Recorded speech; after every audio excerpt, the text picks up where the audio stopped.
প্রিয় ছাত্রছাত্রীরা, আমি আজকে তোমাদের যে অংশটা শুরু করবো সেটা হচ্ছে জীবজগতেরই একদম শেষ অংশটা শুরু করব এবং এখানে যে অংশটুকু বাদ আছে সেটা একটুখানি তোমাদের বুঝিয়ে নিয়ে তারপরে আমি সেকেন্ড চ্যাপ্টার শুরু করব। আজকে জীবজগতের শেষ পার্ট, জীবজগৎ কেমন,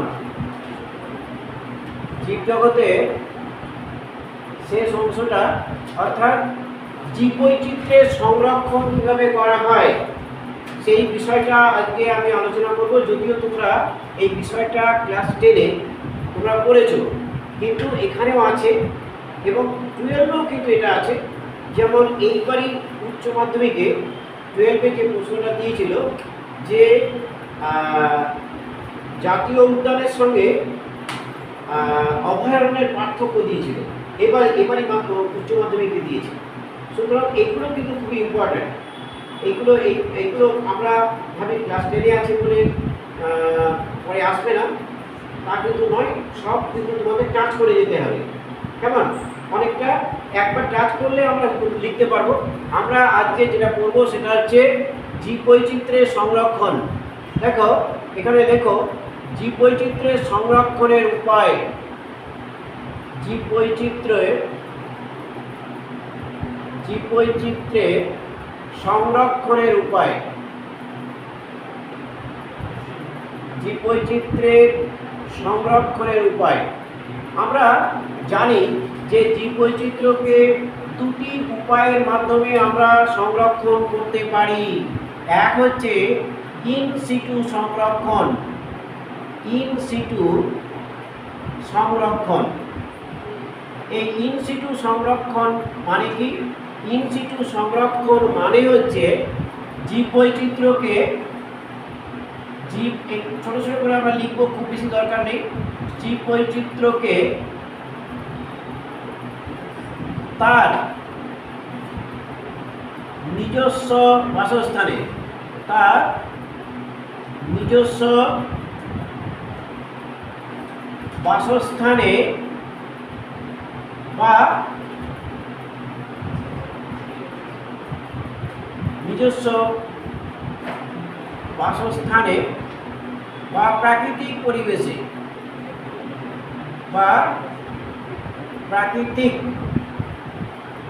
পরিবেশে সংরক্ষণ। তাহলে আমরা নিশ্চয়ই জানলাম যে জীববৈচিত্র্যকে তার নিজস্ব বাসস্থানে বা প্রাকৃতিক পরিবেশে সংরক্ষণ। আরেকটা হচ্ছে এক্স সিটু সংরক্ষণ। এক্স সিটু সংরক্ষণ মানে কি? এক্স সিটু সংরক্ষণ মানে জীববৈচিত্র্যকে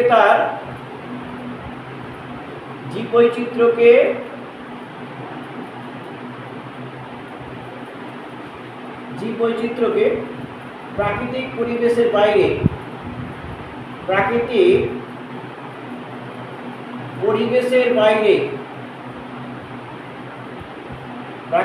পরিবেশের বাইরে কৃত্রিম পরিবেশে সংরক্ষণ করা, কৃত্রিম পরিবেশে সংরক্ষণ। তাহলে আমরা এই দুটোর মধ্যে বুঝতে পারলাম যে জীববৈচিত্র্যকে তার নিজস্ব বাসস্থানে বা প্রাকৃতিক পরিবেশে সংরক্ষণ, এটা হচ্ছে ইন সিটু সংরক্ষণ। আর জীববৈচিত্র্যকে প্রাকৃতিক পরিবেশে বাইরে কৃত্রিম পরিবেশে সংরক্ষণ। আমরা এই ইন সিটু সংরক্ষণ পদ্ধতিটা আগে দেখব, আমরা বুঝে দিয়ে পরেরটা আমরা এখানে লিখব, কারণ এটা অনেকটা বড়, সেই জন্য এটা আমি আগে লিখে দিচ্ছি। দেখো, জীববৈচিত্র্যকে ইন সিটু সংরক্ষণ হচ্ছে জাতীয় উদ্যান। 1 নম্বর লেখো, দেখতে পাচ্ছ তো সবাই? জাতীয় উদ্যান। জাতীয় উদ্যান একটু লিখে নেব আমরা। জাতীয় উদ্যান কাকে বলে? দেখো, কেন্দ্রীয় সরকারের নিয়ন্ত্রণাধীন, কেন্দ্রীয় সরকারের নিয়ন্ত্রণাধীন, কেন্দ্রীয় সরকারের নিয়ন্ত্রণাধীন যে বনভূমিতে যে বনভূমিতে বনজ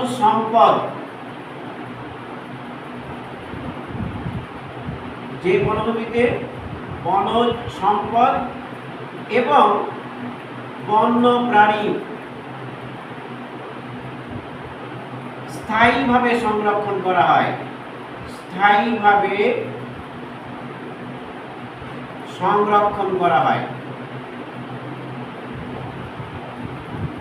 তাহলে আমরা জানলাম যে জাতীয় উদ্যান কেন্দ্রীয় সরকারের নিয়ন্ত্রণাধীন যে বনভূমিতে বনজ সম্পদ এবং বন্যপ্রাণী স্থায়ীভাবে সংরক্ষণ করা হয়। দু একটা উদাহরণ আমরা লিখব। পশ্চিমবঙ্গে হচ্ছে জলদাপাড়া, পশ্চিমবঙ্গের জলদাপাড়া, পশ্চিমবঙ্গের জলদাপাড়া লিখি, জলদাপাড়া এটা কোথায় আছে? এটা হচ্ছে পশ্চিমবঙ্গে। আরেকটা উদাহরণ আমরা লিখছি, কানহা, এই মধ্যপ্রদেশের হচ্ছে কানহা, এটা হচ্ছে মধ্যপ্রদেশের কানহা। আচ্ছা, এবার আমরা লিখব অভয়ারণ্য। অভয়ারণ্য কাকে বলে? দেখো, অভয়ারণ্য হচ্ছে রাজ্য, এটা যেমন কেন্দ্রীয় সরকারের নিয়ন্ত্রণাধীন, এটা হচ্ছে রাজ্য সরকারের নিয়ন্ত্রণাধীন। রাজ্য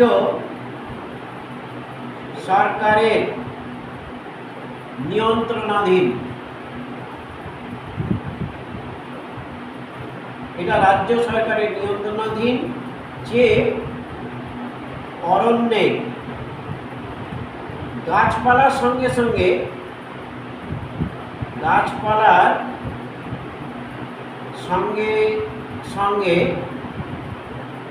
বন্য প্রাণী সংরক্ষণ করা হয়। কেমন? বন্য প্রাণী সংরক্ষণ করা হয়। তাহলে আমরা জানলাম যে রাজ্য সরকারের নিয়ন্ত্রণাধীন যে অরণ্যে গাছপালার সঙ্গে সঙ্গে বন্যপ্রাণী সংরক্ষণ করা হয় তাকে অভয়ারণ্য বলে। একটা উদাহরণ লিখবো আমরা, দুটো একটা। আচ্ছা দেখো, পশ্চিমবঙ্গে এটা হচ্ছে বেথুয়া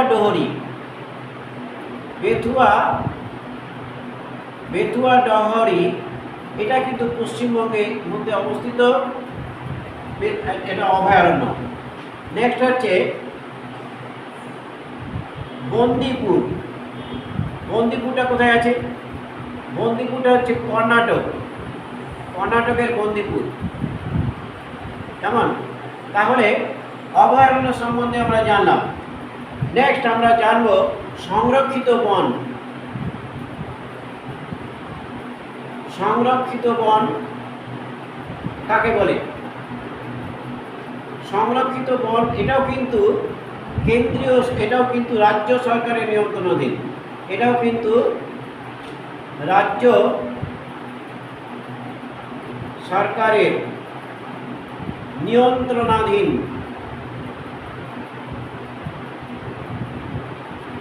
যে অরণ্যে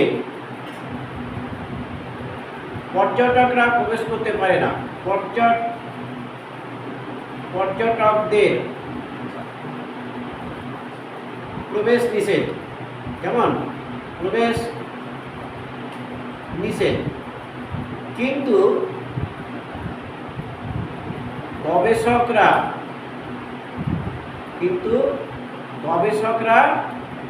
অনুমতি সাপেক্ষে প্রবেশ করে, অনুমতি সাপেক্ষে প্রবেশ করে, মানে প্রবেশ করতে পারে। তাকে কি বলে? দেখো, রাজ্য সরকারের নিয়ন্ত্রণাধীন যে অরণ্যে পর্যটকদের প্রবেশ নিষেধ থাকলেও কথাটা লেখো, এটা ঠিক আছে, পর্যটকের প্রবেশ নিষেধ কিন্তু গবেষকরা অনুমতি সাপেক্ষে প্রবেশ করতে পারে। আচ্ছা, উদাহরণ আমরা দু একটা উদাহরণ লিখব। উদাহরণ হচ্ছে পশ্চিমবঙ্গের ক্ষেত্রে বৈকুণ্ঠপুর,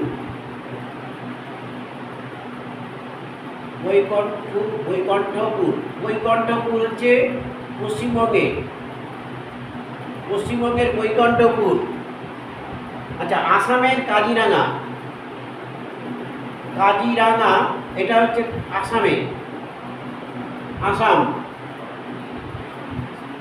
আসামের কাজিরাঙা। আরেকটা লিখে নিতে পারো গুজরাটের গির, আমি জায়গা নেই বলে লিখছি না, গুজরাটের গির।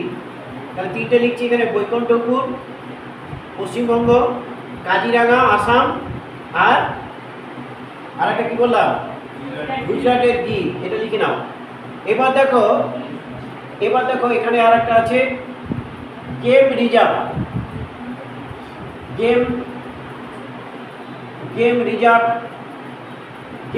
মানে কি? গেম রিজার্ভ মানে রাজ্য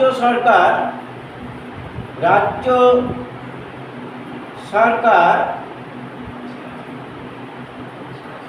যে কোনো অঞ্চলকে গেম রিজার্ভ বলে ঘোষণা করতে পারে। যে কোনো অঞ্চলকে গেম রিজার্ভ বলে ঘোষণা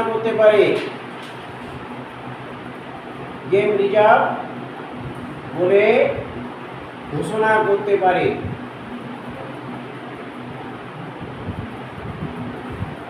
তাহলে গেম রিজার্ভ মানে হচ্ছে যে কোনো অঞ্চলকে রাজ্য সরকার ঘোষণা করতে পারে। নেক্সট হচ্ছে প্রোটেক্টেড অঞ্চল।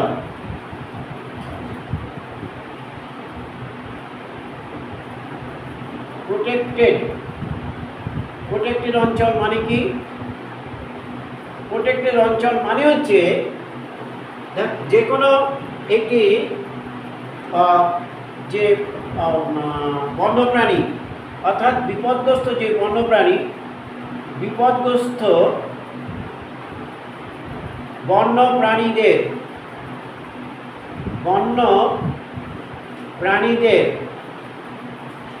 সংরক্ষণের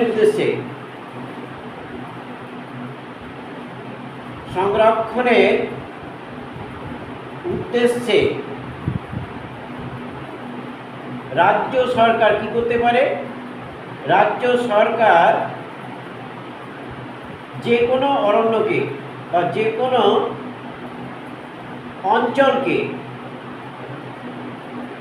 অঞ্চলকে প্রোটেক্টেড অঞ্চল বলে প্রোটেক্টেড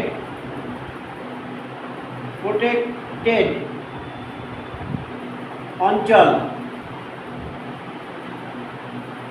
হিসাবে ঘোষণা করতে পারে।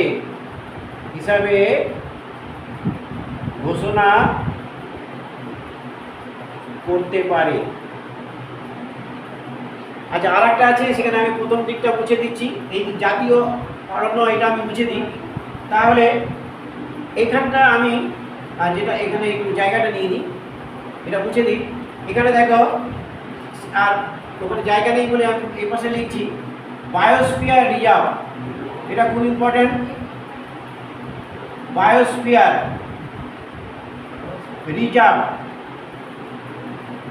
রিজার্ভ কি? বায়োস্ফিয়ার রিজার্ভ খুব ইম্পর্টেন্ট। তোমাদের এই যে তুমি 11-এ পড়ছো, 12-এও কিন্তু বইতে আছে।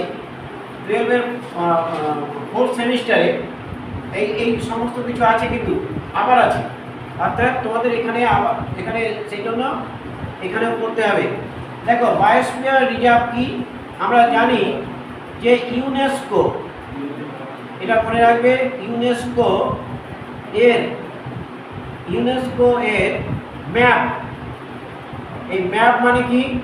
ম্যাপ মানে হচ্ছে, আমি ব্র্যাকেটের মধ্যে লিখে দিচ্ছি, দিতে পারে পরীক্ষায়, ম্যান অ্যান্ড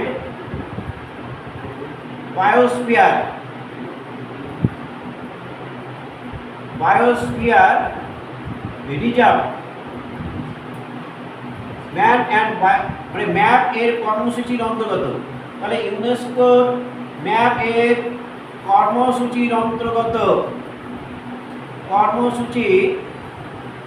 অন্তর্গত। তোমার এই সংখ্যাটা পড়ার সঙ্গে সঙ্গে একটা কথা মনে রাখবে, যে বায়োস্ফিয়ার রিজার্ভের বায়োস্ফিয়ার রিজার্ভের এই উদ্যোগটা হচ্ছে ম্যাপ, MAB, ম্যাপ মানে ম্যান অ্যান্ড বায়োস্ফিয়ার রিজার্ভ। তাহলে এর কর্মসূচির অন্তর্গত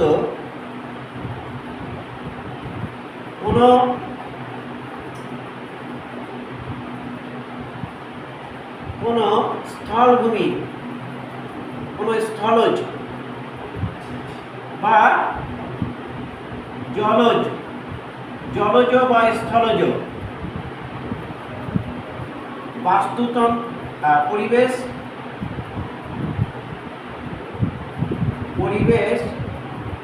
এবং সামগ্রিক বাস্তুতন্ত্রের সংরক্ষণ, পরিবেশ এবং সামগ্রিক বাস্তুতন্ত্রের এই যে সংরক্ষণ, এই সংরক্ষণকেই বলা হয় বায়োস্ফিয়ার রিজার্ভ। তাহলে ইউনেস্কোর ম্যান অ্যান্ড বায়োস্ফিয়ার রিজার্ভ কর্মসূচির অন্তর্গত কোনো স্থলজ বা জলজ পরিবেশ এবং তার সামগ্রিক বাস্তুতন্ত্রের সংরক্ষণকে বায়োস্ফিয়ার রিজার্ভ বলে। এর 3টে অঞ্চল আছে, 3টে অঞ্চলে বায়োস্ফিয়ার রিজার্ভ বিভক্ত। 1 নাম্বার তোমরা জানো যে কোর অঞ্চল।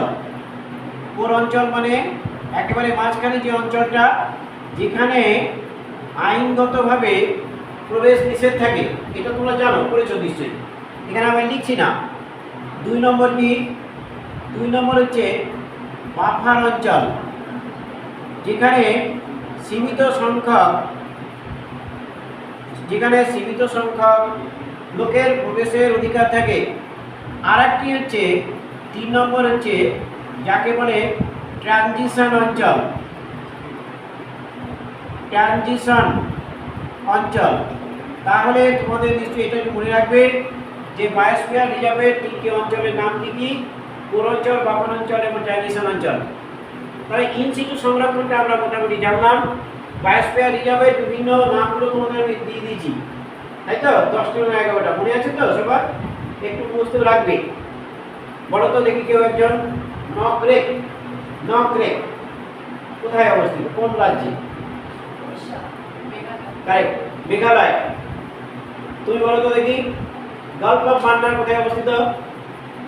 গালফ অফ মান্নার না, তামিলনাড়ু। পাঁচমারি বায়োস্ফিয়ার রিজার্ভ বলো, মধ্যপ্রদেশ। তুমি পারতে ওটা? আচ্ছা, তোমাকে একটা ধরে দেখি, তুমি বলো গুজরাটে অবস্থিত একটি বায়োস্ফিয়ার রিজার্ভের নাম বলো। বলো, তুমি বলো দেখি। খুব ভালো বলেছে। আচ্ছা দেখো, সব থেকে প্রথমে যে বায়োস্ফিয়ার রিজার্ভটি গড়ে ওঠে, তোমার নাম তুমি বলো। নীলগিরি বায়োস্ফিয়ার রিজার্ভ 3টে রাজ্যের মধ্যে আছে এটা, কেমন? একটা হচ্ছে তামিলনাড়ু, কর্ণাটক এবং কেরালা, কেমন? আচ্ছা আমরা এইটা একটু লিখে, আমরা অনেক কিছু আছে তথ্য, আমরা সেই জন্যে বেশি আলোচনা করার সময় পাবো না, আলোচনা করবো। আচ্ছা, এক্স সিটু সংরক্ষণটা আমরা এবার এক্স সিটু সংরক্ষণটা শুরু করি। দেখো, এক্স সিটু সংরক্ষণটা প্রথম হচ্ছে চিড়িয়াখানা। প্রথমটার নাম কি? চিড়িয়াখানা। চিড়িয়াখানা কাকে বলে? দেখো, চিড়িয়াখানা যে বিশেষ অঞ্চল, দেখো, যে বিশেষ অঞ্চলে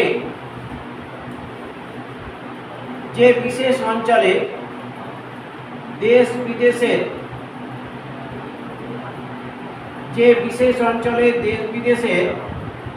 বিভিন্ন বন্য প্রাণী,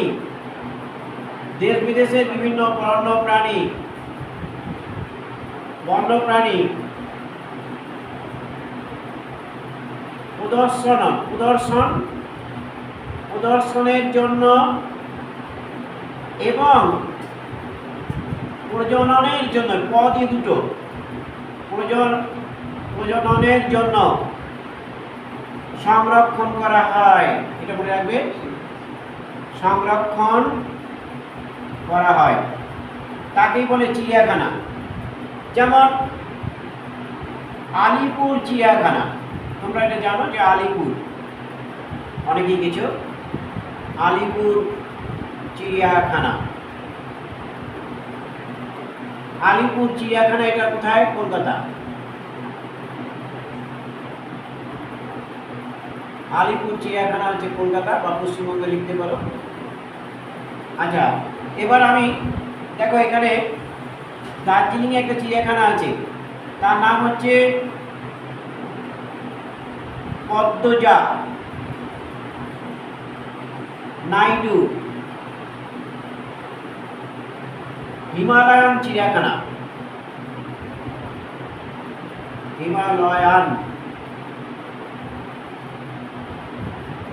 হিমালয়ান চিড়িয়াখানা এটা কিন্তু দার্জিলিংয়ে আছে।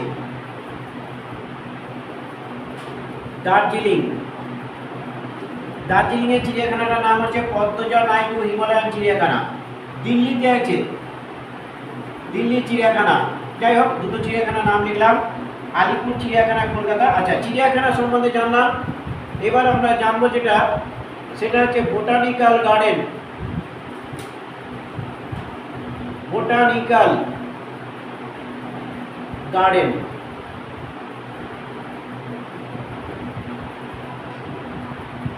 বোটানিক্যাল গার্ডেন মানে কি? বোটানিক্যাল গার্ডেন হচ্ছে, এই সংজ্ঞাটা আমরা লিখব, যে বিশেষ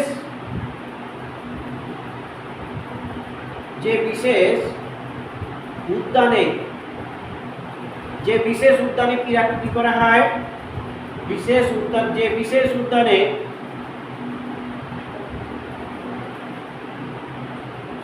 দেশ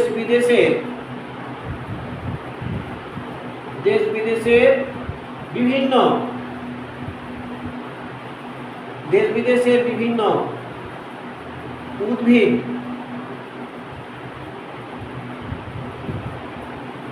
শিক্ষামূলক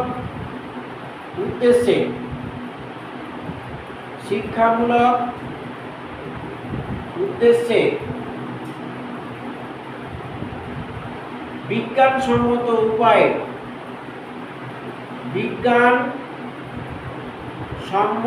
উপায়ে সংরক্ষণ করা হয়। বিজ্ঞানসম্মত উপায়ে সংরক্ষণ করা হয়। কাকে বোটানিক্যাল গার্ডেন বলে? যেমন আমাদের ভারতে রয়েছে Indian botanical garden. Indian botanical garden এটা হচ্ছে ভারতের মধ্যে সবচেয়ে বড়। ইন্ডিয়ান বোটানিক্যাল গার্ডেন এটা কলকাতায়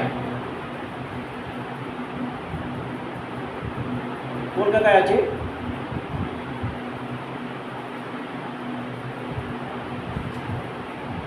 ইন্ডিয়ান বোটানিক্যাল গার্ডেন কলকাতায়। কেমন? আচ্ছা, আরেকটা লিখবো, royal botanical garden. Royal botanical garden এটা কিন্তু পরীক্ষায় দেয়। রয়্যাল বোটানিক্যাল গার্ডেন এটা কোথায় আছে? মনে রাখবে, এটা কিউতে আছে, ইংল্যান্ড। তাহলে দেখো, বোটানিক্যাল গার্ডেন মানে যে বিশেষ উদ্যানে দেশ বিদেশের বিভিন্ন উদ্ভিদ শিক্ষামূলক উদ্দেশ্যে বিজ্ঞানসম্মত উপায়ে সংরক্ষণ করা হয়। তাকে বোটানিক্যাল গার্ডেন বলে। Indian botanical garden Kolkata, royal botanical garden Kew বানানো হচ্ছে KEW। কেমন? এটা একটু মনে রাখবে, এটা ইম্পর্টেন্ট, কিউ। তাহলে বোটানিক্যাল গার্ডেন সম্বন্ধে জানলাম। এবার আর দুটো সম্বন্ধে জানবো। একটা হচ্ছে সিড ব্যাংক।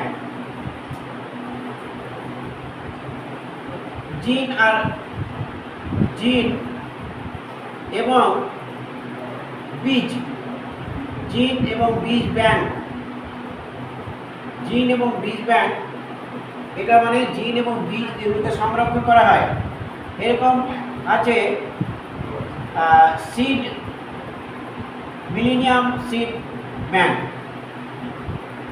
বাংলায় লিখি millennium, millennium seed, millennium seed bank, এটা ইংল্যান্ডে আছে। মিলেনিয়াম সিড ব্যাংক কোথায় আছে মুখস্থ করবে, এটা আছে ইংল্যান্ডে। কেমন? এবার হচ্ছে অস্ট্রেলিয়ান প্ল্যান্ট ব্যাংক, এইটা কোথায় আছে? এটা অস্ট্রেলিয়ায় আছে। এটা অস্ট্রেলিয়ায়। কেমন? এবার শেষের একটা আছে, সেটা আমরা নিশ্চয়ই জানি, পড়েছি, ক্রায়ো সংরক্ষণ। ক্রায়ো সংরক্ষণ তোমরা পড়েছো, খুব ইম্পর্টেন্ট ছিল ক্লাস 10-এ। এখানে একটুখানি জেনে নিতে হবে, এটা শেষ, এর মধ্যে শেষে ক্রায়ো সংরক্ষণ। ক্রায়ো সংরক্ষণ কি? ক্রায়ো সংরক্ষণ হচ্ছে একটা পদ্ধতি, অর্থাৎ যে কৃত্রিম পদ্ধতিতে, যে কৃত্রিম, এগুলো একবার একটুখানি টাচ করে যাবে, একটু মনে রাখলেই তোমাদের তো এমসিকিউ, একটু মনে রাখলে হবে।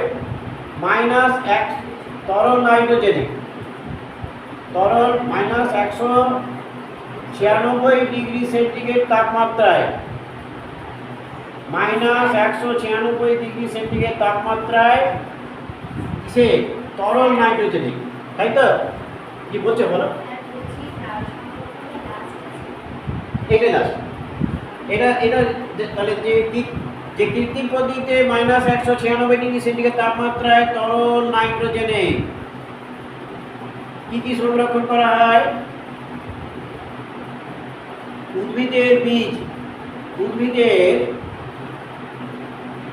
বীজ, পরাগরেণু, এগুলোকে সংরক্ষণ করা হয়, এবং প্রাণীদের জনন কোষ,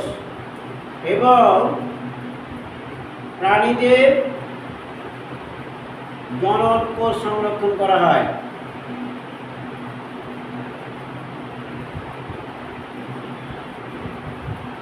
তাকে কি বলে? তাকে বলে ক্রায়ো সংরক্ষণ। কেমন?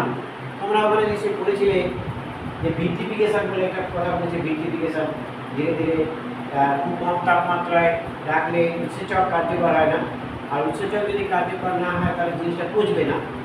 আচ্ছা, তাহলে আমরা জীবজগতের যে সংরক্ষণ সম্বন্ধে জানলাম।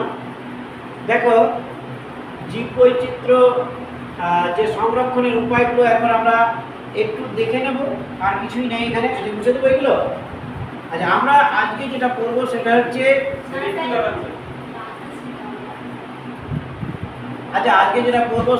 দ্বিপদ নামকরণ।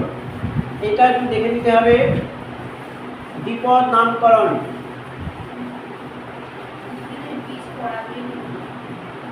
আচ্ছা, আজকে যেটা পড়বো, হ্যাঁ বলো। প্রাণীদের জনন কোষ সংরক্ষণ করা হয়, প্রাণীদের জনন কোষ। কেমন? আচ্ছা, আমরা যেটা আজকে করছি সেটা হচ্ছে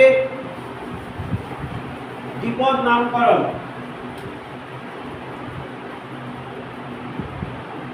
দ্বিপদ নামকরণ। দেখো, দ্বিপদ নামকরণ মানে কি?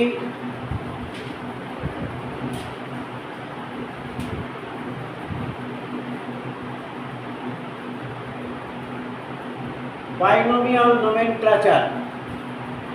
দ্বিপদ নামকরণের প্রবক্তা হচ্ছে ক্যারোলাস লিনিয়াস। দ্বিপদ নামকরণের প্রবক্তাকে ক্যারোলাস লিনিয়াস। মনে রাখবে তিনি দুটো বই লিখেছিলেন। রচিত বইগুলোর নাম মনে রাখো। রচিত বই, প্রথম বইয়ের নাম হচ্ছে, এটা প্রথম বই, Species Plantarum. Species Plantarum, Species Plantarum. আরেকটা নাম হচ্ছে সিস্টেমা ন্যাচুরি।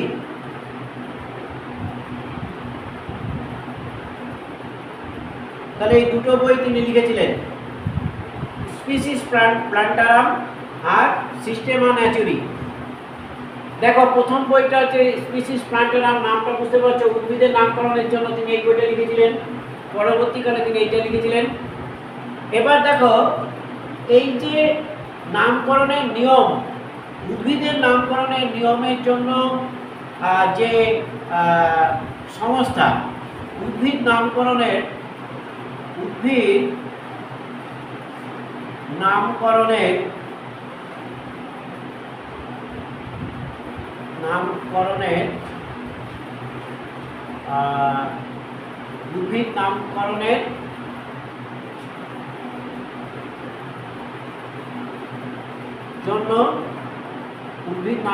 জন্য যে সংস্থা, উদ্ভিদ নামকরণের জন্য একটা সংস্থা ছিল। এই সংস্থাটার নাম হচ্ছে international code of botanical nomenclature. আমি পুরোটা লিখে দিচ্ছি, এটা মনে রাখবে। International,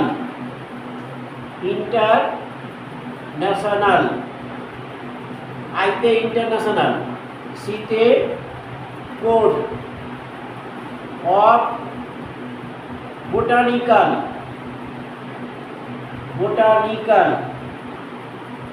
এমতে nomenclature. তাহলে উদ্ভিদের নামকরণের জন্য যে সংস্থা ছিল তার নাম হচ্ছে ICBN।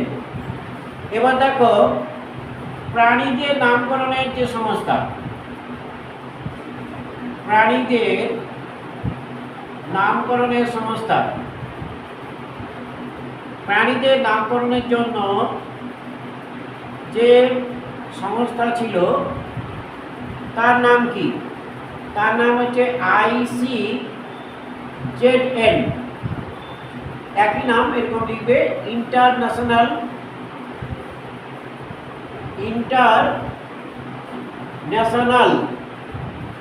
সিতে একই দেখো code, COD, code of geological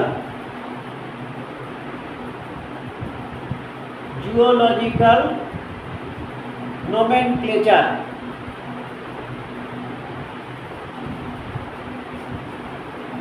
আমরা তাহলে এখান থেকে অনেকগুলো প্রশ্ন পেলাম। জীবন নামকরণের প্রবক্তাকে, তার কেরালা লিনিয়াসে লেখা বইগুলোর নাম কি, উদ্ভিদের নামকরণের জন্য নিমিত্ত যে সংস্থা তার নাম কি, কারা নামকরণটা করেন, প্রাণীদের নামকরণের নিয়ম। এবার দেখো দ্বিপদ নামকরণ মানে কি? দ্বিপদ নামকরণ, এবার দেখো দ্বিপদ নামকরণের নিয়মাবলীগুলো একটু দেখে নেব। দ্বিপদ নামকরণের নিয়মাবলী, দ্বিপদ নামকরণের নিয়মাবলীগুলো একটু দেখবো আমরা। কি কি নিয়ম আছে? 1 নম্বর হচ্ছে প্রতিটি জীবের নাম দ্বিপদযুক্ত হবে। প্রতিটি জীবের নাম, প্রতিটি, এই ছোট লেখা দেখতে পাচ্ছ তো, এটা দেখা যাচ্ছে তো? আচ্ছা দেখো, প্রতিটি জীবের নাম দ্বিপদ যুক্ত হবে, মানে দুটো পদ নিয়ে দ্বিপদ যুক্ত হবে। তাহলে প্রতিটি জীবের নাম কত হবে? দ্বিপদ যুক্ত হবে। প্রথমটি গণ, প্রথমটি কি হবে? প্রথমটি হবে গণ, এবং দ্বিতীয়টি কি হবে? দ্বিতীয়টি প্রজাতি, এবং উপপ্রজাতি থাকলে ত্রিপদ যুক্ত হবে। যদি উপপ্রজাতি থাকে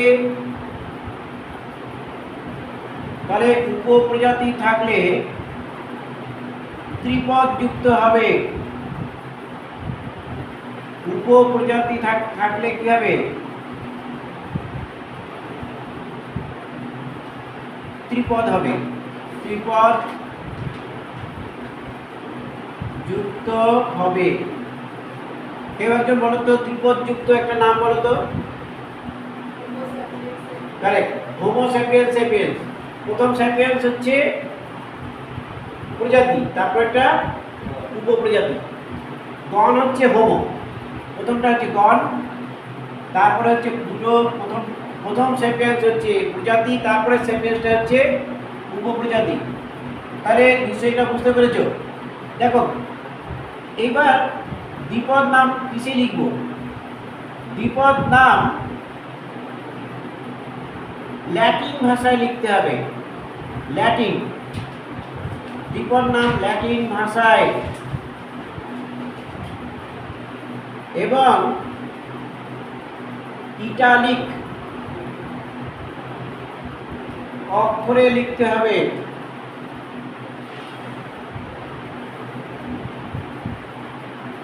তাহলে ইটালিক অক্ষরে লিখতে হবে। আমরা তো এই অক্ষরটা জানি না। হস্তলিখিত যদি হয়, হাতে লেখা, তাহলে হস্তলিখিত হলে কি করব? হস্তলিখিত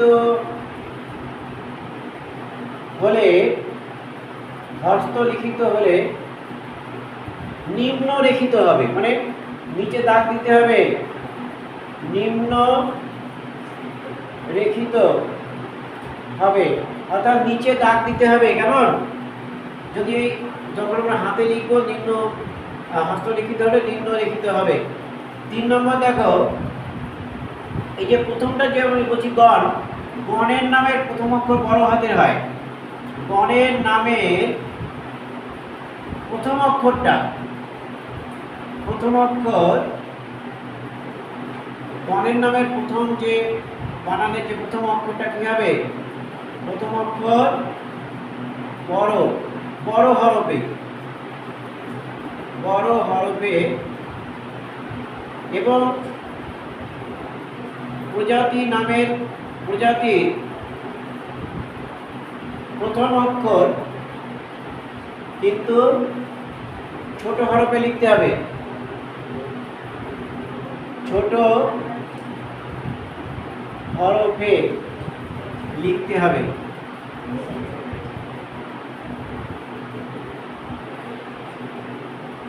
3 নম্বরটা আমরা জানলাম।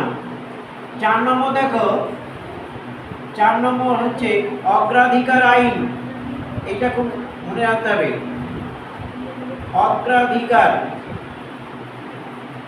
অগ্রাধিকার আইনটা কি? অগ্রাধিকার আইনটা হচ্ছে যদি কোনো জীবের একাধিক বিজ্ঞানসম্মত নাম থাকে, একাধিক বিজ্ঞানসম্মত নাম থাকে, তাহলে কি হবে? নাম থাকে, তাহলে প্রথম যে নামটা হয়েছে, প্রথম দেওয়া নামটি গৃহীত হবে। তাহলে প্রথম দেওয়া নামটি গৃহীত হবে। 5 নম্বর, এটা দিয়ে আমি শেষ করছি। দেখো, কোন জীবের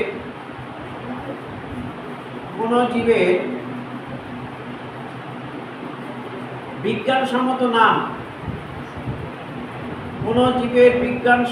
নাম, যদি একাধিক বিজ্ঞানী দ্বারা, একাধিক বিজ্ঞানী দ্বারা করা হয়, তবে প্রথম বিজ্ঞানীর নামের শেষে, প্রথম বিজ্ঞানীর নামের শেষে কি লিখতে হবে? ইটি, এএল লিখতে হবে। তাহলে আমরা নিশ্চয়ই এই কথা জানতে হবে যে দ্বিপদ নামকরণের নিয়মাবলী আমরা জানলাম। প্রতিটি জীবের নাম দ্বিপদ হবে, দ্বিপদযুক্ত হবে। প্রথমটি কি করবে? গণ, দ্বিতীয়টি প্রজাতি এবং উপপ্রজাতি থাকলে ত্রিপদযুক্ত হবে। দ্বিপদ নাম ল্যাটিন ভাষায় লিখতে হবে। ল্যাটিন ভাষায় ইটালিক অক্ষরে, বাঁকা অক্ষরে, হস্তলিখিত হলে নিম্নলিখিত হবে। গণের নামের প্রথম অক্ষর বড় হরফে, প্রজাতি নামের প্রথম অক্ষর ছোট হরফে লিখবে। অগ্রাধিকার আইন, যদি কোনো জীবের একাধিক বিজ্ঞানসম্মত নাম থেকে থাকে তাহলে প্রথম দেওয়া নামটি গৃহীত হবে, সিদ্ধ হবে। আর কোনো জীবের বিজ্ঞানসম্মত নাম যদি একাধিক বিজ্ঞানীরা করে থাকেন তবে প্রথম বিজ্ঞানীর নামের শেষে ইটি, এএল লিখতে হবে। আমরা আজকে এটা শেষ করে আমরা দ্বিতীয় চ্যাপ্টার শুরু করব। প্রথম চ্যাপ্টার আমরা মনে রাখবে, প্রথম যে চারটে চ্যাপ্টার, সেই চারটে চ্যাপ্টার থেকে মাত্র 8 নাম্বার থাকে। মানে হচ্ছে প্রত্যেকটা চ্যাপ্টার থেকে হয়তো কোনো এই চ্যাপ্টার থেকে 1 নাম্বার দিল, পরের চ্যাপ্টার থেকে 2 নাম্বার, তারপর চ্যাপ্টার থেকে 3 নাম্বার। যেমন প্রথম চ্যাপ্টার থেকে তুমি ধরে রাখতে পারো 1 নাম্বার বেশি পাবে না। তার মানে এতটা পড়ে তুমি পাচ্ছ কত? 1। তাহলে তোমাকে এখানে বেশি সময় নষ্ট করা যাবে না, বারবার রিভাইজ করতে হবে, তবেই তুমি কিন্তু ভালো নাম্বার পাবে। সেই জন্য আমি এটাকে যেটুকু করেছি এটাকে তোমরা বইটা কিনে কেনো, আবার পড়ো, আবার রিভাইজ দেবো, তখন আরও কিছু যদি থাকে তখন সেগুলো আমরা কভার হয়ে যাবে। আচ্ছা, এটা লেখা হয়ে গেছে। আজকে আমরা দ্বিতীয় চ্যাপ্টার শুরু করব। দ্বিতীয় চ্যাপ্টার হচ্ছে জীবজগতের শ্রেণীবিন্যাস বা বায়োলজিক্যাল ক্লাসিফিকেশন। সেকেন্ড চ্যাপ্টারের নাম হচ্ছে বায়োলজিক্যাল ক্লাসিফিকেশন। আমরা উপরে লিখে ফেলো। হ্যাঁ, লাস্টে ইটি, এএল আছে, এএল, ইটি, এএল। সেকেন্ড চ্যাপ্টার আমরা শুরু করছি। যে প্রথম ইটি, এএল এর এটাই হচ্ছে মানে এক্সট্রা আর এর করা আছে এরকম। আচ্ছা, আমরা বায়োলজিক্যাল ক্লাসিফিকেশন আজকে যে সেকেন্ড চ্যাপ্টারটা শুরু করব। চ্যাপ্টারটার নাম হচ্ছে বায়োলজিক্যাল ক্লাসিফিকেশন।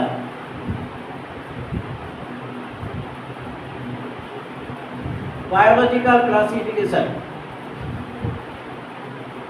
জীবজগতের শ্রেণীবিন্যাস।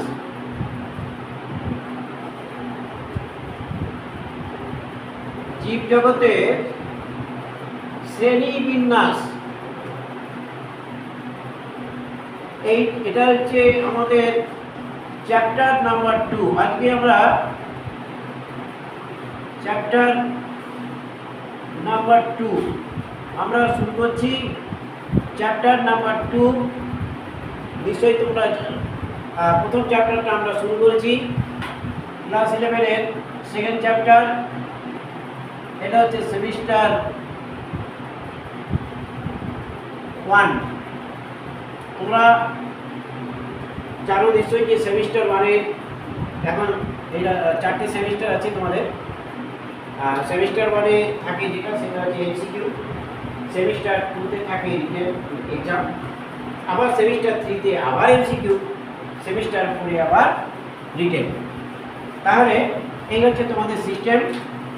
সেমিস্টার 1 পার করাটা খুব কঠিন নয়, কিন্তু সেমিস্টার 2 তে তখন কিন্তু মুখস্থ বিদ্যা মুখস্থ করতে হবে, ছবি আঁকতে হবে। কারণ এমসিকিউতে এগুলো এখানে নাম্বারটা ক্যারি করা খুব সোজা। এখানে তোমাকে চেষ্টা করতে হবে যাতে 32, 33 এবারে ওই নাম্বারটা ক্যারি করে ফেলতে পারো।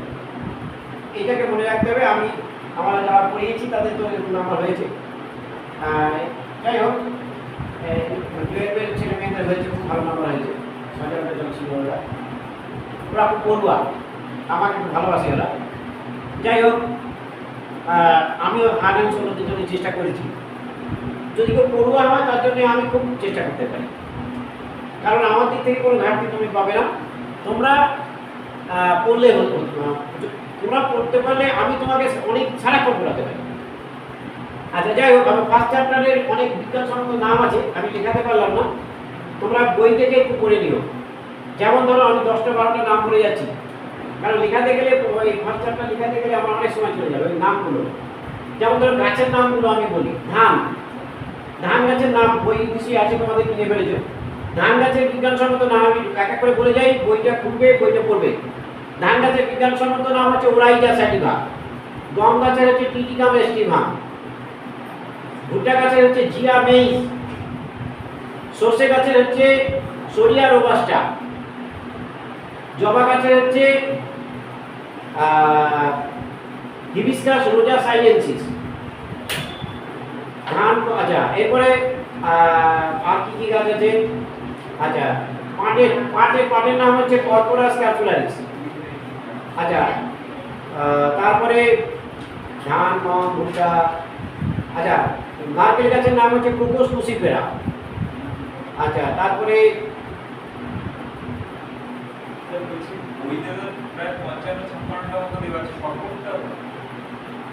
আমি দরকার হলে তোমাদের আমি লিখে দিতে দেবো, কারণ যে কটা সেগুলো যোগ করবে, কেমন? আর প্রাণীদের নামও আছে, সেগুলো যোগ করবে, মোটামুটি 25-30টা পড়লে হবে। আচ্ছা ঠিক আছে, আমরা এটা শুরু করি। বায়োলজিক্যাল ক্লাসিফিকেশন, জীবজগতের শ্রেণীবিন্যাস তোমরা নিশ্চয়ই পড়েছো, বইয়ের প্রথম দিকে আছে। ডব্লিউ.এইচ. হুইটেকার, মনে আছে? ডব্লিউ.এইচ. হুইটেকার তিনি জীবজগৎকে কটা ভাগে ভাগ করেছেন? 5টি। মনে আছে সবার? প্রথমটার নাম কি? তারপরে তারপরে তারপরে তারপরে অ্যানিমালিয়া, অর্থাৎ মোনেরা, প্রোটিস্টা, ফাঞ্জি, প্ল্যান্টি, অ্যানিমালিয়া। তিনি এই যে ভাগটা করেছেন, সেই ভাগটা হচ্ছে মোটামুটি 3-4টে বিষয়ের উপরে, যে ভিত্তির উপরে, যা ভিত্তিতে তিনি ভাগ করেছেন সেটা হচ্ছে কোষীয় সংগঠনের উপরে এবং পুষ্টির প্রকারভেদ, বাস্তুতন্ত্রের প্রকৃতি এবং ফাইলোজেনিক যে সম্পর্ক, তার উপরে ভিত্তি করে তিনি জীবজগৎকে 5টি ভাগে ভাগ করেছেন। তাহলে প্রথমে হচ্ছে মোনেরা।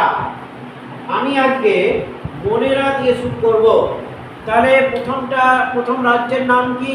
আমি ওইটার উপরে একটি পড়াবো, যেটা হচ্ছে আর.এইচ. হুইটেকার যে টোটালটা ভাগ করেছিলেন, সেটা কোনো নিশ্চয়ই আগে একবার একটু টাচ দিয়েছি, খুব বৃহৎ আকারে বলিনি। আজকে আমরা সেখান থেকে শুরু করব। আজকে আমরা প্রথম শুরু করি রাজ্য মোনেরা। আজকে আমরা যেটা শুরু করছি তার নাম হচ্ছে রাজ্য মোনেরা। রাজ্য মোনেরা, দেখো কিংডম অফ মোনেরা, কিংডম অফ মোনেরা অর্থাৎ রাজ্য মোনেরা। এই রাজ্য মোনেরা অন্তর্গত সমস্ত জীব হচ্ছে প্রোক্যারিওটিক। এরা হচ্ছে প্রোক্যারিওটিক জীব, প্রোক্যারিওটিক। এরা সকলেই কিন্তু প্রোক্যারিওটিক জীব, প্রোক্যারিওটিক জীব কিন্তু এরা। তাহলে প্রোক্যারিওটিক জীব, এই প্রোক্যারিওটিক এই জীবদের রাজ্য মোনেরাকে 2 ভাগে ভাগ করা হয়েছে। আমরা আর্কি ব্যাকটেরিয়া, এক হচ্ছে আর্কি ব্যাকটেরিয়া, এগুলো একটু আলাদা আছে, কিন্তু তোমাদের ওখানে ওটা মিলে যাচ্ছে। আর্কি ব্যাকটেরিয়া, দেখো এই আর্কি ব্যাকটেরিয়া আর হচ্ছে ইউ ব্যাকটেরিয়া, এই 2 ভাগে ভাগ করেছিলেন। কে ভাগ করেছিলেন? Eubacteria. এই 2 ভাগে তিনি ভাগ করলেন রাজ্য মোনেরাকে। কে ভাগ করলেন? আর.এইচ. হুইটেকার। এই আর্কি ব্যাকটেরিয়া এদের বলা হয় আদিম ব্যাকটেরিয়া। এদের কি বলা হয়? আদিম ব্যাকটেরিয়া। আদিম ব্যাকটেরিয়া একে তিনি 4টে ভাগে ভাগ করেছেন। এটা তোমরা জানো যে মিথানোজেন। এক হচ্ছে মিথানোজেন, উদাহরণ নিশ্চয়ই তোমরা পড়েছিলে মিথেনোব্যাকটেরিয়াম। মিথেনোব্যাকটেরিয়াম বারবার কিন্তু এটা আসছে, আগে আগে একবার আমরা পড়েছি। 2 নম্বর হচ্ছে কি মিথেনোব্যাকটেরিয়াম, এটা আমরা পড়েছি। মিথেনোব্যাকটেরিয়াম, মিথানোজেন হচ্ছে মিথেনোব্যাকটেরিয়াম। হ্যালোফাইলস, হ্যালোফাইলস এটাও পড়েছি। হ্যালোফাইলস, এই হ্যালোফাইলস এরা হচ্ছে হ্যালোব্যাকটেরিয়াম। হ্যালোব্যাকটেরিয়াম এটাও পড়েছি। এবার দেখো 3 নম্বর, তোমরা মানে 4টে পড়েছো, বলো তো এর মধ্যে দুটো কি ছিল? হাইপারথার্মোফিলস, আর একটা কি ছিল? অ্যাসিডোফিলস। ওই হাইপারথার্মোফিলস আর অ্যাসিডোফিলস এই দুটোকে একসঙ্গে একটা জায়গায় ভাগ করেছেন। কি করেছেন? ওই যে থার্মো অ্যাসিডোফিলস, তিনি এখানে বললেন থার্মো অ্যাসিডোফিলস, অ্যাসিডোফাইলস, থার্মো অ্যাসিডোফাইলস। এর উদাহরণ তিনি বললেন থার্মোপ্লাজমা, থার্মোপ্লাজমা। তাহলে দেখো আর কি ব্যাকটেরিয়াকে কয় ভাগে ভাগ করলেন তিনি? আদিম ব্যাকটেরিয়াকে 3 ভাগে। মিথানোজেন, এটা তোমরা জানি, আমরা মিথানোব্যাকটেরিয়া পড়েছি আমরা। হ্যালোফাইলস, এটা হচ্ছে হ্যালোব্যাকটেরিয়া জানি, লবণাক্ত অঞ্চলে জন্মায়। এটা হচ্ছে মিথানোজেন, হচ্ছে মিথেন তৈরি করে। আর থার্মো অ্যাসিডোফিলস হচ্ছে 80 ডিগ্রি সেন্টিগ্রেড তাপমাত্রায় বাস করতে পারে। ইউ ব্যাকটেরিয়া, এদের কি বললেন? ইউ ব্যাকটেরিয়া মানে হচ্ছে একে হ্যাঁ, এই যে থার্মো অ্যাসিডোফিলস, অ্যাসিডোফাইলস মানে থার্মো মানে বেশি তাপমাত্রায় থাকে, অ্যাসিডোফিলস মানে নিশ্চয়ই অম্ল পরিবেশে, অর্থাৎ সেরকম একটা ব্যাকটেরিয়া। দুটোকে কম্বিনেশন এখানে দেখো, মানে 4টে ভাগ নেই, এখানে 4টে ভাগ, এখানে কিন্তু আমরা দেখছি 3টে ভাগ। ইউ ব্যাকটেরিয়াকে 2 ভাগে ভাগ করলেন। ইউ ব্যাকটেরিয়াকে 2 ভাগে ভাগ করলেন। একটা হচ্ছে ব্যাকটেরিয়া, একটা হচ্ছে ব্যাকটেরিয়া, আর একটা হচ্ছে সায়ানো ব্যাকটেরিয়া। Cyano bacteria. তাহলে আমরা জানলাম যে ইউ ব্যাকটেরিয়া একে তিনি 2 ভাগে ভাগ করেছেন, ব্যাকটেরিয়া আর সায়ানো ব্যাকটেরিয়া। এছাড়াও আরও কিছু এখানে আছে, ইউ ব্যাকটেরিয়ার মধ্যে আছে। এটাকে আমি ভাগ করলাম না, কিন্তু এর মধ্যে আছে। সেটা কি কি? এটা হচ্ছে মাইকোপ্লাজমা। একটু লিখে রাখো আর কি কি আছে এর মধ্যে। প্রধান ভাগ কিন্তু দুটো, মাইকোপ্লাজমা আছে, আর কি আছে? অ্যাক্টিনোমাইসিটিস।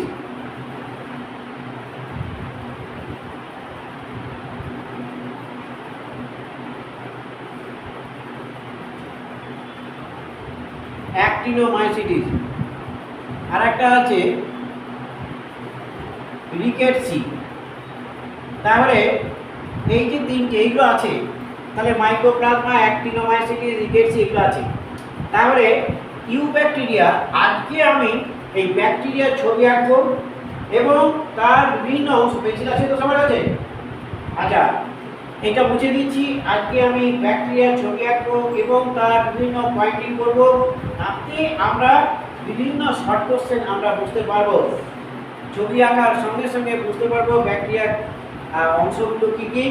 পরের দিন আমরা ভাইরাসের ছবি আঁকবো বইয়ের শেষের দিকে। ভাইরাস এবং ব্যাকটেরিয়ার ছবি আঁকার ফলে আমরা অনেক বিষয়গুলো জানতে পারবো। হ্যাঁ বলো। আচ্ছা, আমরা এই দিকটাই লিখে পেরেছ? আচ্ছা, লেখা হয়ে গেছে। আচ্ছা, আমরা যেটা লিখবো সেটা, এবার আমরা ব্যাকটেরিয়ার ছবি আঁকছি। ছবির সঙ্গে সঙ্গে আমরা প্রত্যেকে পেন্সিল বার করো। দেখো, ছবি প্র্যাকটিস করলেই তুমি মনে থাকবে, না হলে কিন্তু মনে থাকবে না। আচ্ছা, ব্যাকটেরিয়া, এই যে দেখেছো যে ব্যাকটেরিয়া আর সায়ানোব্যাকটেরিয়া। আজকে আমি ব্যাকটেরিয়ার গঠন,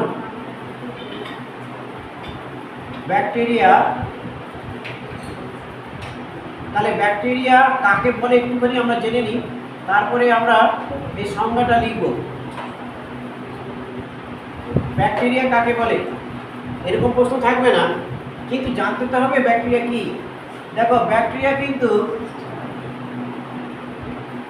এটা হচ্ছে আণুবীক্ষণিক,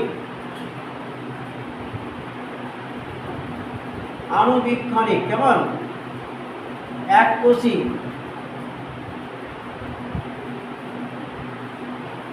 আণুবীক্ষণিক এককোষী। এরা ব্যাকটেরিয়া কি দিয়ে তৈরি? নিউক্লিয় প্রোটিন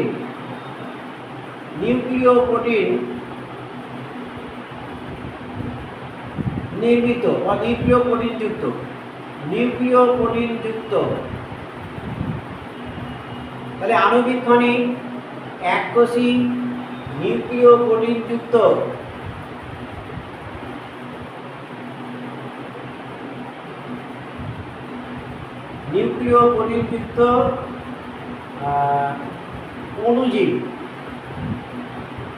অণুজীবদের নিউক্লিয় প্রোটিন যুক্ত অণুজীবদের ব্যাকটেরিয়া বলে।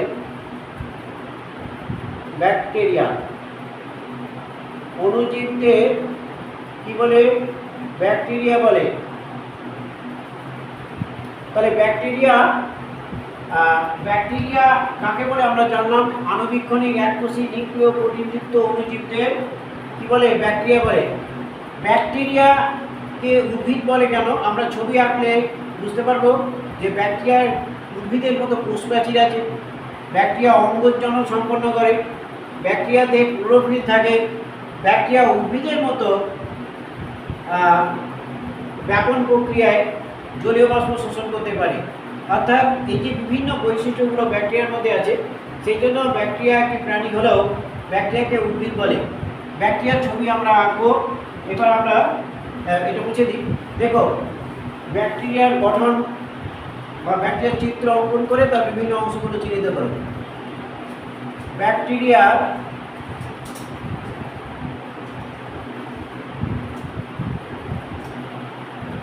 চিত্র অঙ্কন করো। ব্যাকটেরিয়ার চিত্র অঙ্কন করে আমি এখান থেকে তোমাদের প্রশ্ন ধরবো, আঁকবো, প্রশ্ন ধরবো, প্রশ্ন উত্তর লিখবো। আচ্ছা, ব্যাকটেরিয়ার চিত্র অঙ্কন করে তার বিভিন্ন অংশগুলি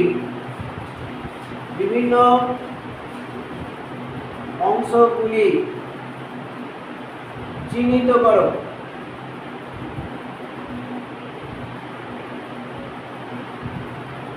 ব্যাকটেরিয়া, আমরা একটা ছবি আঁকছি, দেখো এই পাশে লিখবো আমি, সেই যে এই পাশটা আমি আঁকছি।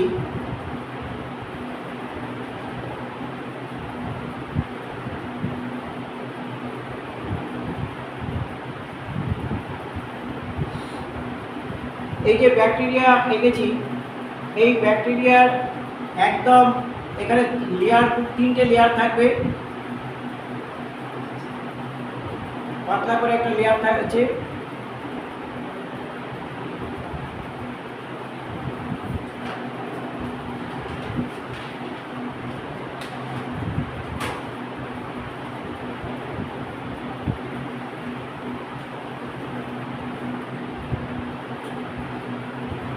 আচ্ছা, এই লেয়ারটা ডিপ করে দেবো, তার বাইরে থেকে আরেকটা করবো, এইটা একটু ডিপ করবো।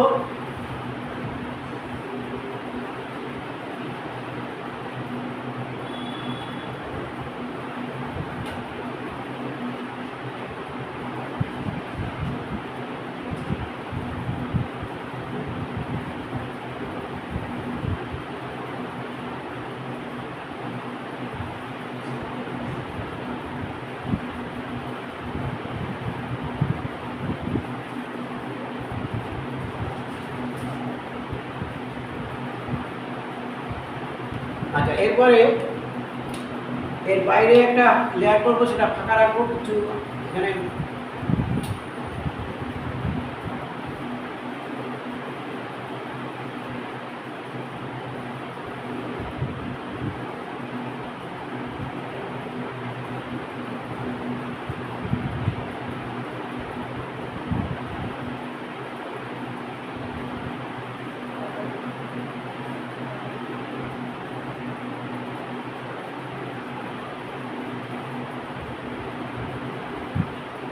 এই একটা লেয়ার, এটা কিন্তু এরকম ফাঁকা থাকবে, আর তার পাশে আর একটা লেয়ার হবে।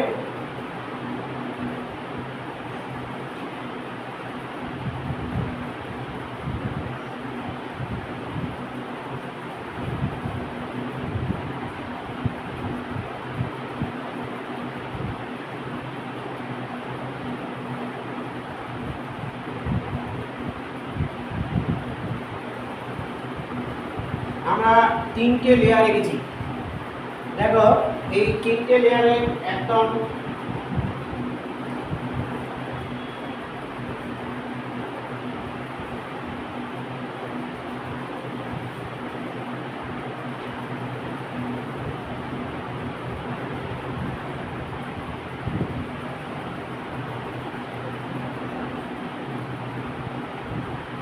আচ্ছা, আমরা প্রত্যেকে এঁকে পেয়েছো। এবার দেখো এই যে 3টে লেয়ার, এই ব্যাকটেরিয়া কোষের মধ্যে নিউক্লিওপ্রোটিন, আমি লিখেছিলাম নিউক্লিওপ্রোটিন। এই ব্যাকটেরিয়া কোষের মধ্যে দেখো এই নিউক্লিওপ্রোটিন আছে, এরকম প্যাঁচানো দ্বিতন্ত্রী নিউক্লিওপ্রোটিন থাকে। তাহলে এটা হচ্ছে, এটা কি, এটা হচ্ছে ডিএনএ, অর্থাৎ একে বলে নিউক্লিওয়েড।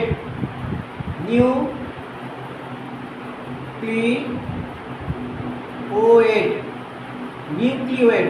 তাহলে ব্যাকটেরিয়া কোষের মধ্যে যে দ্বিতন্ত্রী ডিএনএ থাকে, এটি হিস্টোন প্রোটিনবিহীন, এর নাম হচ্ছে নিউক্লিওয়েড বা জেনোফার। তাহলে 1 নম্বর আমরা একটা প্রশ্ন পেলাম, ব্যাকটেরিয়া কোষের মধ্যে আমি লিখবো তাহলে নিউক্লিওয়েড থাকে। এই যে আমাদের যেমন কোষের মধ্যে নিউক্লিয়াস আছে ইউক্যারিওটিক কোষে, ওদের কোষে কিন্তু এরকম কোনো নিউক্লিয়াস, সংগঠিত নিউক্লিয়াস থাকে না, একটি প্যাঁচানো নিউক্লিয়াস থাকে। কেমন, এখানে কিন্তু হিস্টোন প্রোটিনবিহীন। এই নিউক্লিয়াসকে কি বলে, নিউক্লিওয়েড বা জেনোফার বলে। জেনোফার। তাহলে নিউক্লিওয়েড বা জেনোফার কাকে বলে আমরা বুঝতে পারলাম, নিশ্চয়ই বুঝতে পারলাম। ব্যাকটেরিয়া কোষের মধ্যে এইরকম ডিএনএ ছাড়াও আরেকটি এরকম চক্রাকার ডিএনএ থাকে, একটু এরকম চক্রাকার ডিএনএ, আর একটা ডিএনএ থাকে ব্যাকটেরিয়া কোষের মধ্যে, আর একটা চক্রাকার ডিএনএ থাকে। এই যে চক্রাকার যে ডিএনএ, এই ডিএনএর নাম কি, এই ডিএনএর নাম হচ্ছে প্লাজমিড। প্লাজমিড। প্লাজমিড। এবার এই প্লাজমিড ডিএনএ কি কাজ করে, প্লাজমিড ডিএনএ একটা জীব থেকে জিনটাকে আরেকটা জিনের মধ্যে ট্রান্সফার করতে সাহায্য করে, বাহক বা ভেক্টর হিসেবে কাজ করে। তাহলে এটা হচ্ছে প্লাজমিড কি কাজ করে, বাহক বা ভেক্টর, বাহক বা ভেক্টর হিসেবে কাজ করে। বাহক বা ভেক্টর হিসাবে কাজ করে কে, কাজ করে হচ্ছে প্লাজমিড। তাহলে প্লাজমিড একটি চক্রাকার ডিএনএ। দেখো এই ডিএনএটা কেমন দেখতে, গোলাকার বা চক্রাকার। তার মানে তার নিজস্ব জিনোমিক উপাদান ছাড়াও আরও একটি চক্রাকার ডিএনএ থাকে, একে প্লাজমিড বলে। প্লাজমিড বাহক বা ভেক্টর হিসেবে কাজ করে। নেক্সট দেখো, এই যে এর ভেতরে রাইবোজোম আছে, রাইবোজোমগুলো আমরা দেখি যে রাইবোজোম, এই যে রাইবোজোমগুলো আছে, এই রাইবোজোমগুলো আকৃতিটা কেমন হবে, এই রাইবোজোমগুলো আকৃতি হবে 70S। এবার আমি আগের দিনই বলেছিলাম এই 70S রাইবোজোমের মধ্যে যে দুটো অধঃএকক আছে, একটি হচ্ছে 50S আর একটি হচ্ছে 30S। এই যে 50S এই 50S এর মধ্যে আর দুই প্রকার আরএনএ থাকে, একটা হচ্ছে 5S আর একটা হচ্ছে 23S। এই দুই প্রকার আরএনএ থাকে, আর তার সঙ্গে কি থাকে না 34টি প্লাস 34টি অ্যামাইনো অ্যাসিড থাকে। 34টি অ্যামাইনো অ্যাসিড, এটা মনে রাখবে। এই তাহলে তিনটে জিনিস দিয়ে কি কি 5S আরআরএনএ, 23S আরআরএনএ আর 34টি অ্যামাইনো অ্যাসিড দিয়ে কি গঠিত হয় এই 50S। বুঝতে পেরেছি? তাহলে 50S এই অধাককটি কি কি নিয়ে গঠিত? 5S, 23S আরআরএনএ আর 34টি অ্যামাইনো অ্যাসিড। এবার দেখো এইটা কি নিয়ে গঠিত হয়েছে? এটা হচ্ছে 16S rRNA, 16S rRNA plus এখানে 21টি অ্যামাইনো অ্যাসিড, 21টি অ্যামাইনো অ্যাসিড, 21টি অ্যামাইনো অ্যাসিড। তাহলে নিশ্চয়ই তোমরা এখান থেকে যে শর্ট কোশ্চেন নিশ্চয়ই বুঝতে পেরেছো যে 30S অধায়কক কী কী নিয়ে গঠিত? 16S আরআরএনএ এবং প্লাস 21টি অ্যামাইনো অ্যাসিড। আর এখানে 50S কী নিয়ে গঠিত? নিশ্চয়ই এখানে লিখে দিয়েছি। এবার দেখো এই যে এর ভেতরে কি থাকে? এর ভেতরে রাইবোজোম আছে, প্লাজমিড আমরা পেয়েছি, নিউক্লিওয়েড আছে। কোনো ব্যাকটেরিয়ার ক্ষেত্রে যারা গ্রাম পজিটিভ ব্যাকটেরিয়া, যেহেতু এটা ইকোলাই ব্যাকটেরিয়া, সেই জন্য ইকোলাই ব্যাকটেরিয়া হচ্ছে গ্রাম নেগেটিভ ব্যাকটেরিয়া। এই ব্যাকটেরিয়াটার নাম হচ্ছে ইকোলি ব্যাকটেরিয়া। এই ব্যাকটেরিয়াটা কি ব্যাকটেরিয়া ছবি এঁকেছি? এটা হচ্ছে ইকোলি ব্যাকটেরিয়া ছবি এঁকেছি, অ্যাস্টেরিচিয়া কোলাই। ইকোলি ব্যাকটেরিয়ার প্রতিচ্ছবিটা ইকোলি ব্যাকটেরিয়া। এই ব্যাকটেরিয়াটার ছবি হচ্ছে ইকোলি। এটা কি ব্যাকটেরিয়া?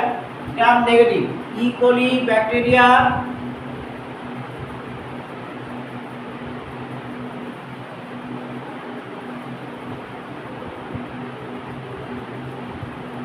ইকোলি ব্যাকটেরিয়া হচ্ছে গ্রাম নেগেটিভ ব্যাকটেরিয়া।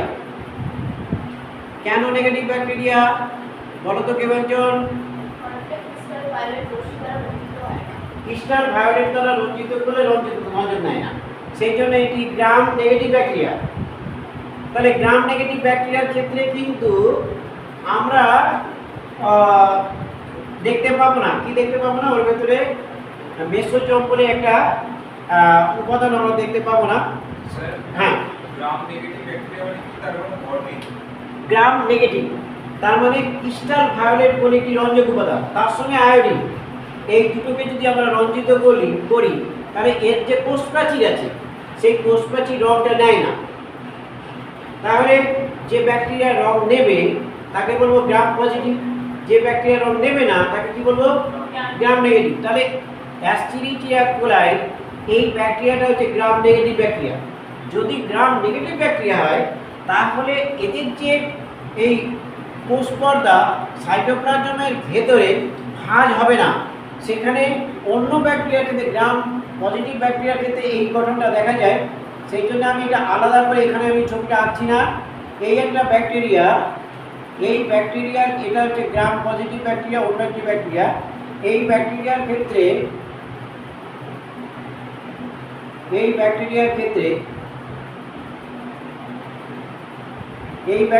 দেখো এই ব্যাকটেরিয়ার ক্ষেত্রে কি হয়?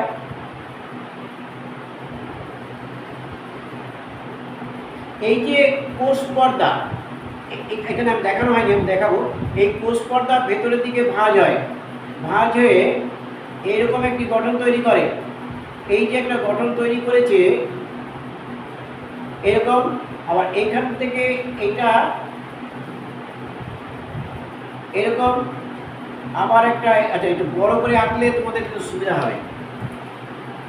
এইটা একটু বড় করে আঁকি। নাহলে তোমরা আঁকতে পারবে না।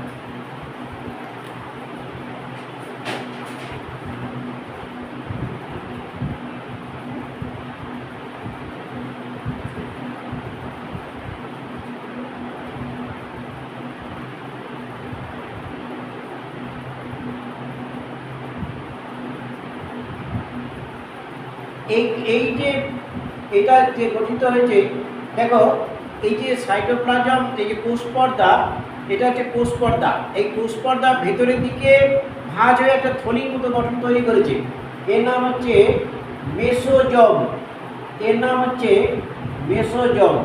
এবং মেসোজম এটা, এর মধ্যে একটা শ্বাস উৎসেচক আছে, শ্বাস উৎসেচক। এর মধ্যে শ্বাস উৎসেচক থাকে। এই শ্বাস উৎসেচকটার নাম কি? এই শ্বাস উৎসেচকটার নাম হচ্ছে cytochrome oxidase. Cytochrome oxidase. Cytochrome oxidase. তাহলে সাইটোক্রোম অক্সিডেজ, এই যে এটা যে গ্রাম পজিটিভ ব্যাকটেরিয়ার ক্ষেত্রে কি দেখা যায়? গ্রাম পজিটিভ ব্যাকটেরিয়ার ক্ষেত্রে আমরা কি দেখতে পাই? যে এই কোষপর্দার ভেতরের দিকে ভাঁজ হয়ে একটা সাইটোক্রোম, একটা থলির মতো গঠন করে, একে মেসোজম বলে। এই মেসোজমের মধ্যে একটা যে শ্বাস উৎসেচক থাকে, কি উৎসেচক থাকে? শ্বাস উৎসেচক। এই শ্বাস উৎসেচকটার নাম কি? Cytochrome oxidase. এবার দেখো, এই যে ব্যাকটেরিয়ার কোষের থেকে